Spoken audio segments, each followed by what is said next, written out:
Unboxing helm Alpinstar pertama di Indonesia. Ini tipenya Alpinstar SuperTech R10. Jangan kemana-mana, stay tune karena lu pasti penasaran sama apa yang ada dalam box ini. Oke, selamat datang semuanya. Kembali lagi di RC Video bersama saya, Rainer Alexander. Ini adalah sebuah helm Alpinstar pertama yang mungkin yang pertama ya. Mudah-mudahan yang pertama. Enggak lah, ini yang pertama yang kita unboxing. Kita mau lihat nih apa aja sih yang ada dalam kelengkapannya si Alpinstar SuperTech R10 ini atau R10. Penasaran sih apa yang membuat dia di harga yang cukup fantastis. Harganya itu berkisar sekitar, nonton deh sampai belakang ya. Ini yang pertama. Oh, pertama kita lihat dulu nih di boxnya. Di boxnya itu ada detail-detailnya seperti ini nih. Dia ada tipenya, kalau disingkat ya SR10. Dia SuperTech R10 Solid. Yang ini gue beli warnanya hitam ya, hitam karbon, size-nya L. Kemudian dia juga sudah FIM homologated ya. Jadi dia sudah siap untuk dipakai di balapan MotoGP dan kelas-kelasnya juga di bawahnya. Ini yang pertama, kalau lu lihat dari dalam dia bentuknya seperti ini. Kok nggak ada penampungnya ya? Aneh juga ya. Jadi ini goyang-goyang dong. Ini isinya tuh apa ya? Oh, ternyata isinya adalah tear off. Tear off ini sepertinya berjumlah kayaknya 3 buah deh. Sepertinya 3 buah ya. Dapat 3 buah. Gua nggak buka karena masih di clip. Kemudian juga dapat anti-fog merek Pinlock. Pinlocknya 120. Jadi sudah paling topnya. Made for Alpinstar AFHS01 Max Vision Shield. Max Vision dia dapetnya warna clear. Oke, udah nggak ada lagi. Berarti cuma dapat itu doang. Kemudian kalau dilihat dari bagian dalamnya sih lucu juga. Ada kayak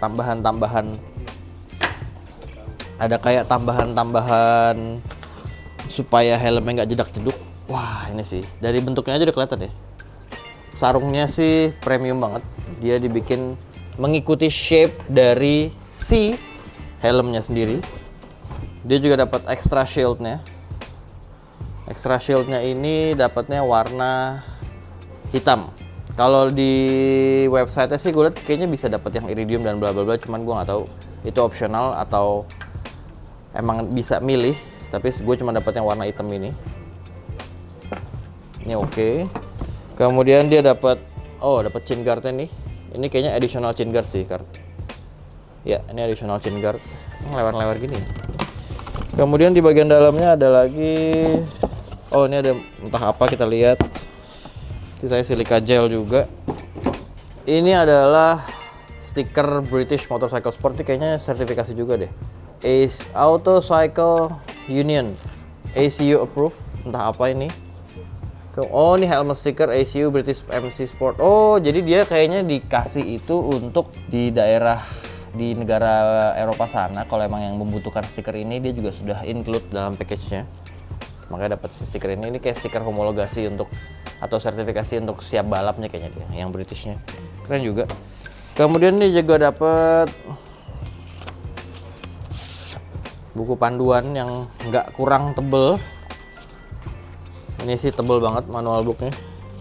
Tapi dalam berbagai bahasa ya. Kalau bisa kita lihat, ini adalah cara bongkar helmnya, budus helmnya, cara setting busa helm, cara masukin nose guard, cara copotin chin guard, cara nyopotin spoiler racingnya, untuk menggantinya gimana, cara ngukur kepala, hydration systemnya, visornya, cheek padnya, sampai busa-bus, sampai shell sizesnya komplit sih.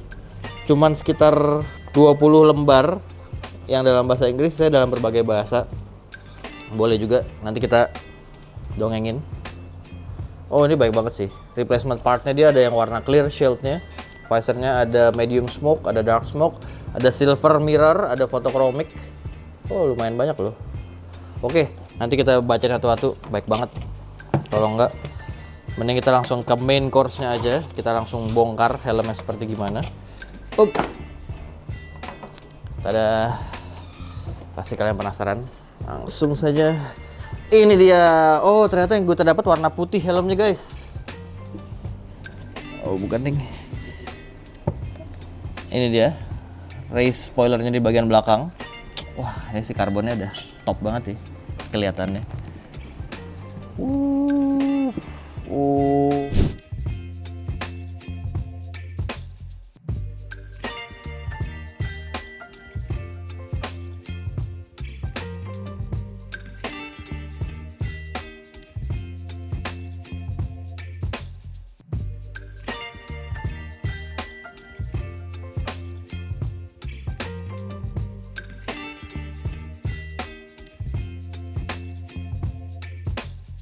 Helm sih super duper apa ya, bisa dibilang super duper racing lah kalau lihat dari bentuknya yang seperti ini. Visornya dia visionnya gede banget atas bawahnya, dan yang sempat gue baca adalah dia sengaja ngurangin di bagian sininya nih shellnya supaya visionnya bisa lebih gede untuk ngeliat kiri kanannya. Kalau helm biasa kan ini rata nih semua, nah kalau ini sengaja dikurangin di bagian sininya. Made in China. Jadi helmet Alpizar ini made in China. Sekilas dilihat nih kayak mirip-mirip merek helm US juga ya, mirip helm Bell kalau bentuknya, Raystar kayaknya. Mirip aja sih. Shoei juga mirip. Jadi kayak perpaduan dari berbagai helm deh. Cuman kalau lu lihat helm ini, aura yang pertama itu adalah aura racingnya sih. Langsung kerasa. Dia ini semua bahannya karbon. Dia keluar 4 mod. Dia ada keluar 2 warna solidnya, yaitu ada warna carbon black ini sama carbon white. Terus dia juga ada 4 warna yang motif, ada elemen sama apa gitu, gua udah lupa. Lu bisa cek di website Alpizar juga. Yang motifnya juga bagus, pemilihan warnanya unik. Pemilihan warnanya simpel sih, cuman putih, merah, hitam. Seingat gue cuma itu dong. Jadi nggak sama biru matte. Jadi nggak banyak pilihan warnanya. Tapi itu merupakan perpaduan yang memang paling ciamik. Ini depannya gloss, kalian bisa lihat, dan ternyata di belakangnya Dove. Keren abis. Bisa ya dipaduin gitu ya, gue baru tahu loh. Dan ini di bagian sininya nih ada bagian potongan nih antara gloss dan Dove-nya. Unik juga. Gue akan sambil bacain lu tentang spek helm ini ya di website, karena menurut gue speknya sangat menarik. Yang pertama, Alpizar mengakui bahwa helm ini dibuat oleh pembalap dengan berdasarkan riset dari pembalap, maksudnya ya, dengan pembalap ternama di MotoGP. Dia risetnya sebagai seperti itu. Jadi dia memang mengedepankan helm ini sebagai top tiernya di Alpizar atau top tiernya helm, supaya semua orang-orang nanti ke depannya kalau yang racing tuh mungkin ya patokannya ke arah sini. Jadi design and develop for professional MotoGP athletes where going faster and being protected is the goal. Supaya aerodinamiknya, supaya bisa mengurangi apa ya, hambatan-hambatan udara dan juga safety, proteksi, itu adalah goalnya Alpizar dengan membuat helm ini. Nice. Optimized chin bar design for maximum collarbone protection. Jadi sepertinya ini nih, dan ke depannya juga nih dibikin segini. Emang dibikin bentuknya aneh ataupun bentuknya unik nih, nggak bilang aneh sih, supaya untuk memproteksi si collarbone kita nih. Semuanya di sini. Oh, oke. Jadi kayak bener gue bilang tadi, ini juga memproteksi nih. Jadi ada bagian-bagian yang empuknya supaya aman di area collarbone. The chin bar is profiled with lightweight. Oh, di bagian sini juga supaya memproteksi dagunya kita. Constructionnya dia dari carbon shell. Jadi dia ini semuanya dari berbagai layer atau berbagai lapisan. Nggak cuman karbon, tapi dia juga ada aramid fibernya juga. Dia juga ada fiberglassnya.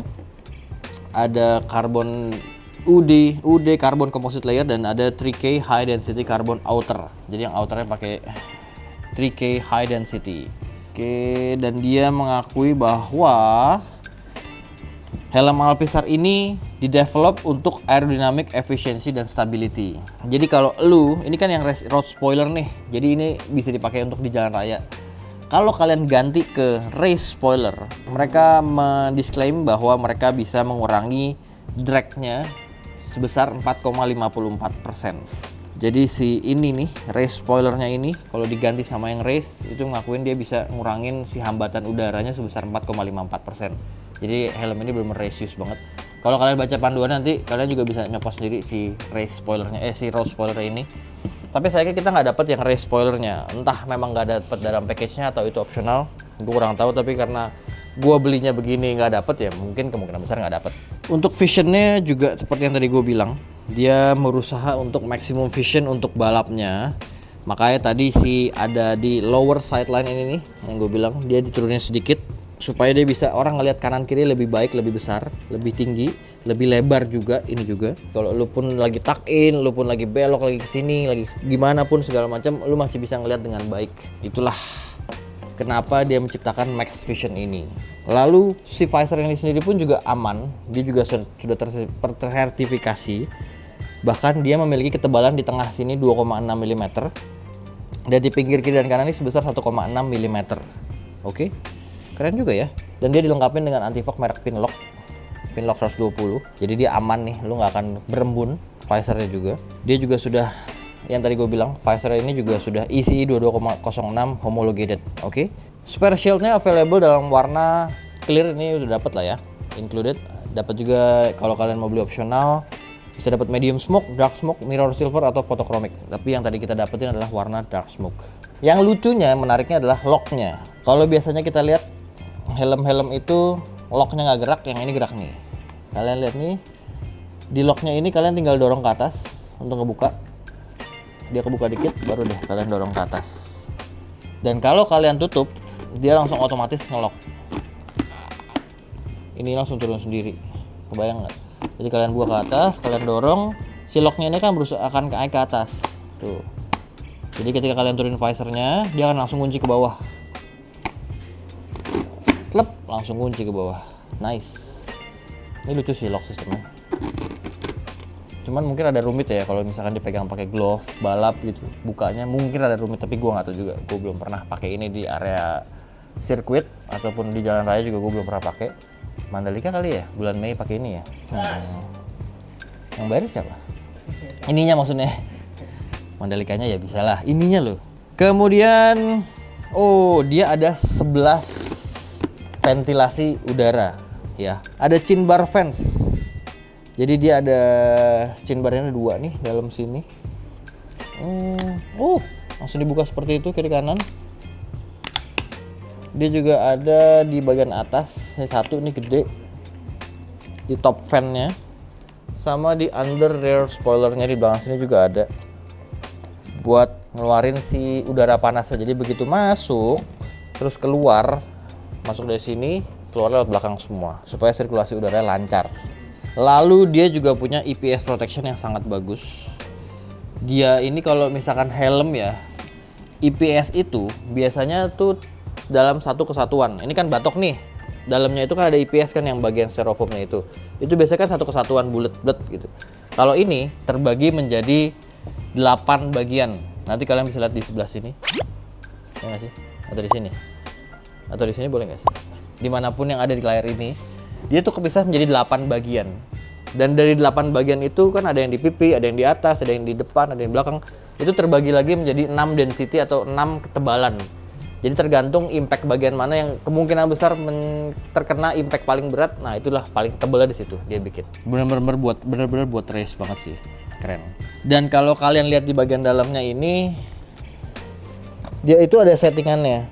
Di bagian crown padnya, itu tuh bisa digeser maju mundur.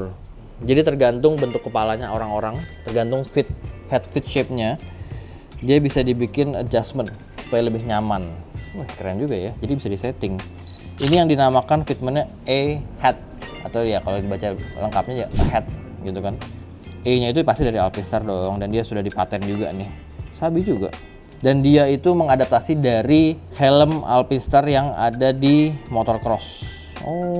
Jadi produk ini tuh bisa di-setting setepat mungkin untuk si preferensi pengendaranya, mau dari ketinggiannya maupun dari angle-nya. Di bagian manapun helm ini ada di kepala rider, bisa disetting. Cakep. Wind curtain protection. Wind curtain protection tuh yang di sini yang tadi sempat gua cabut ya, yang warna merah yang lewer-lewer itu. Nah, ini nih guys. Jadi si chin curtain-nya atau chin guard ini bisa kalian cabut, ganti yang ini, terus bagian sininya tinggal kalian selipin aja di sini. Seret. Beres deh. Itu untuk reduksi angin masuk ke dalam. Liningnya sih premium banget ya, premium lining, dan dia juga sudah ada emergency release system. Udah pasti lah ya, helm balap pasti ada emergency release system ini. Fungsinya buat apa? Mungkin ada yang belum tahu juga, kita ulang. Jadi ketika pengendaranya amit-amit terjadi kecelakaan atau crash dan dia didiagnosa mengalami cedera tulang leher ataupun punggung, kita kan nggak mungkin narik helm paksa karena kita harus meminimalisir gerakan si leher dan segala macamnya. Maka dari itu kita cabut si busanya melalui emergency release system ini kiri kanan supaya helmnya lebih longgar, luas, dan akhirnya bisa dicabut dari kepala si ridernya dengan lebih aman, lebih hati-hati lagi. Oh, dia pun juga sudah terdapat hydration hose ready. Jadi kalian bisa taruh si selang minuman kalian di bagian depan. Mirip-mirip kayak GV Pisa juga sudah ready, tapi emang nggak dapet sih selangnya aja. Itu sih yang bisa kita bahas tentang si helm ini. Ini sih keren banget ya. Pasti kalian juga pada penasaran kalau dipakai gimana. Helm ini size-nya adalah L, 5960 cm. Ini sama kayak helm-helm pada umumnya, si sizingnya. Sekarang kita coba pakai ya. Sedangkan ini adalah balaklavanya size XML. Aman. Wangi banget. Mantap.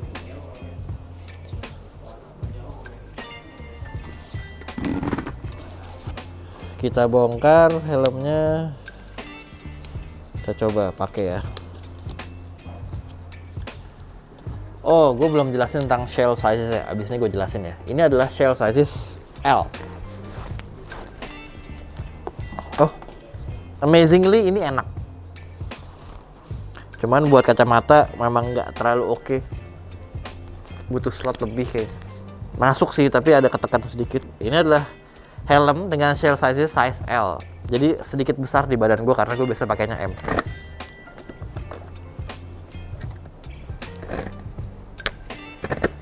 Nah, dia langsung otomatis ngunci. Kalau kalian mau buka, tinggal kalian dorong ke atas, dorong. Seperti kalau misalkan pakai bare hands gini atau tangan kosong masih oke sih. Ini adalah tampak helmnya dari sebelah kiri samping atau dari belakang sekalian. Seperti ini, dan dari samping kanan, lalu juga dari depan. Gimana menurut kalian? Kegedean nggak? Atau sebenarnya pas-pas aja? Karena gue nggak bisa ngelihat kepala gue sendiri di sini, jadi gue nggak tahu helm ini kegedean atau enggak di kepala, atau bahkan di badan gue. Tapi kalau ngelihat secara kasat mata seperti ini sih, batok helmnya lumayan gede ya. Oh, gue tadi mau jelasin tentang shell sizesnya atau beberapa size dari batoknya itu sendiri. Setahu gue baca, dia punya 4 shell sizesnya. Jadi M dan L itu berbeda. XS dan S itu satu. Sorry, kita ulang ya. Ada 4. XS dan S, M, L, dan XL dan XXL. Jadi dia terbagi menjadi 4. Tapi secara sizingnya, secara ukurannya dia punya 6. XS, XS, S, medium, large, extra large, sama double extra large. Jadi dia punya 6 shell sizesnya 4. Begitu. Wah, ini keren. Oh, kita coba ini kali ya. Bongkar si visornya, gampang nggak? Biasanya helm-helm balap ini nuker visornya cukup mudah. Ini tinggal dipakein, tarik aja nih, ini kan ada bagian garis-garisnya. Tinggal kalian tarik ke atas. Udah kebuka. Semudah itu, guys. Terus masangnya lagi. Lah udah. Ini sih gampang banget sih, buka tutup visornya dan ngebongkar visornya sih mudah banget. Itu tadi kurang lebih cara untuk mencopot visornya. Dan gua tadi tiba-tiba ngeliat nih, kalau kalian lagi dalam keadaan hujan, gua nggak tahu ya ini masuk air atau enggak, karena kalau kalian lihat di bagian dalamnya, boleh di shoot nggak Ji? Gua buka, begitu gua buka ventilasinya dia akan langsung kelihatan cahaya di luar. Jadi kalau misalkan hujan, nggak tahu deh aman nggak ya? Harusnya aman lah kan, kalian lagi jalan. Nggak mungkin hujan tiba-tiba masuk ke dalam segini, banjir gitu. Nggak tahu juga, tapi ya kita coba tes pakai deh kapan-kapan. Setelah kita udah membahas semuanya, dari shell size-nya, dari bahan batoknya, dari spoilernya, dari visornya, visionnya, apalagi yang belum? Oh, pakai juga sudah kita pakai tadi. Mungkin yang belum adalah gimana kalau kita lihat di bagian dalamnya, crown padnya, crown pad dan cheek pad. Ini pertama kali banget gue buka si Alpizar R10 ini, mudah-mudahan sama kayak biasanya. Oh, dia ada 2, ada 3. Oh, ada 3 ceklekan. Gimana nyabutnya ya? Harusnya, oh di sini ada klip seperti biasa nih. Tinggal kita tarik. Oke, seperti itu. Jadi kalian tinggal buka sini dulu, baru kalian dorong ke depan. Karena yang belakang ini kuncinya ke belakang. Oke. Kalian bisa lihat nih, ini yang tadi gue bilang di IPS-nya ini. Density-nya beda-beda dan dia ada juga 6 area, 6 ketebalan busa yang berbeda. Ini apa nih? Oh. Wah. Amazingly, dia punya slot buat intercom. Kalian bisa lihat di sini. Ini barusan gue copot. Ada slot buat intercomnya, guys. Keren juga. Mungkin buat kalian yang mau belajar balap dan segala macam bisa kali ya pakai helm ini. Jadi bisa dipandu melalui intercom. Oh, dia juga chin strapnya bisa dicabut. Very nice. Ini nih yang bikin mahal nih, FIM homologation. Nih ya, ada barcode-nya juga. Lalu kita coba copot crown pad-nya ya dari belakang. Mudah. Dari depan normalnya sih tinggal dicabut ya, ditarik aja. Oh ya, ditarik seperti biasa. Loh, jadi crown pad-nya bolong. Karena apa? Karena yang tadi gue bilang, di bagian atas ini bisa kalian setting sesuai dengan fitmentnya si pengendaranya. Oke. Jadi ini nih, kalau dicabut, kalian bisa lihat ada 3 lubang. Di sininya ada 3 lubang. Kalian bisa sesuaikan dengan kepala ridernya. Misalkan kepalanya lebih moncol ke depan atau ke belakang, kalian tinggal setting dari si busanya ini, busa bagian atasnya. Tapi semua settingan defaultnya adalah di bolongan ketiga yang paling atas. Oke. Jadi tinggal kalian ceklek aja. Begini, mau ceklek di sini boleh, ceklek di atas boleh, di tengah boleh. Nanti tinggal kalian setting sesuai dengan preferensi masing-masing. Yang bisa disetting nggak cuma depan doang, tapi bisa di belakang juga. Oke. Keren sih. Ini helm keren. Jadi itulah sekilas, 2 kilas, 3 kilas tentang helm Alpizar Supertech R10 ini. Opini pribadi, ini menarik sih buat dicobain. Karena tadi gue cobain sekilas ketika gue pakai buat fitment, dalamnya nyaman. Meskipun ini Eurofit. Dan ini, tapi ini size L ya. Gue penasaran dengan size yang sesungguhnya, yang size M. Mudah-mudahan segera datang. Gue penasaran banget pengen nyobain, terutama gue pengen warna yang putih. Gue doyan putih soalnya. Cuman yang mengganggu adalah ketika pakai kacamata tadi aja sih, rada-rada sempit, tapi rasanya nggak terlalu bermasalah. Terus juga buat touring harusnya bisa, karena dia bisa intercom ready. Tinggal kalian sukanya pakai intercom apa, ya kalian pakai aja. Itulah yang mau gue bahas tentang helm Alpizar Supertech R10. Rasanya sudah semua kita kupas. Tinggal kita tunggu pas nanti honest review pas di jalan aja. Rasanya 20-an itu bukan harga yang mustahil, karena kalau ngelihat helm AGV Pista aja ada 20 lebih. Helm Arai Carbon aja udah 30 sampai 40 jutaan. Itu pun juga baik yang beli. Seharusnya helm dengan harga segini, dengan fitur secanggih ini, dengan teknologi semodern ini, lebih tidak masalah lagi dong. Itu saja yang bisa kita kupas tuntas tentang helm Alpizar Supertech R10 kali ini. Terima kasih sudah menonton RC Video. Sampai berjumpa di episode berikutnya. Gua Renal Alexander. RC Motor Garage brings you safety. Ciao.